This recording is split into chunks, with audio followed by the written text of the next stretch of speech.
मौला फरमाते हैं कि इज़ा नज़लत बिकुम शदाइद फस्तगीसू बिहा। मौला फरमाते जब तुम पर मुसीबतें पड़ी, जब तुम पर परेशानी पड़ी तो मत घबराना।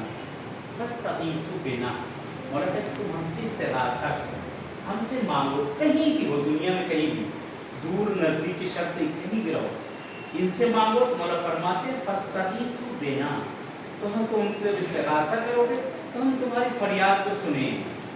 तो कभी भी कोई मुश्किल पड़े, पढ़ाई की, लिखाई की, ज़िंदगी में कोई मुश्किल पड़े, तो हमेशा अहले बैत से तवस्सुल करो, हमेशा अहले बैत से तवस्सुल करो। इंशाअल्लाह कि खुदावंद आलम से दुआ है परवरदिगार से कि माबूद तुम सबको कामयाबी इनायत कर दे इंशाअल्लाह। परवरदिगार अहले बैत के अखार कर सकते हैं, चार मासूमीन के सदक़े में इंशाअल्लाह आसमान के सितारों की तरह इस इल्म के मैदान में चमको इंशाअल्लाह। और गलत जो इल्ज़ामात जिन जिन ने दिए हैं, सब ने दिए हैं, खुदा उन सबको भी कामयाबी है। खुदा तुम्हारे वालिदैन के साए को बरकरार रखे इंशाअल्लाह। दुआ है परवरदिगार से कि हमारे ज़माने का इमाम का ज़हूर हो जाए।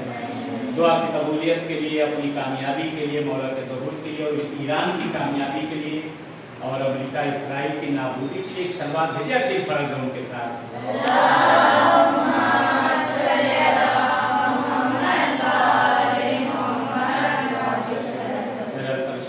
सवाल तो नहीं किसी का कुछ है?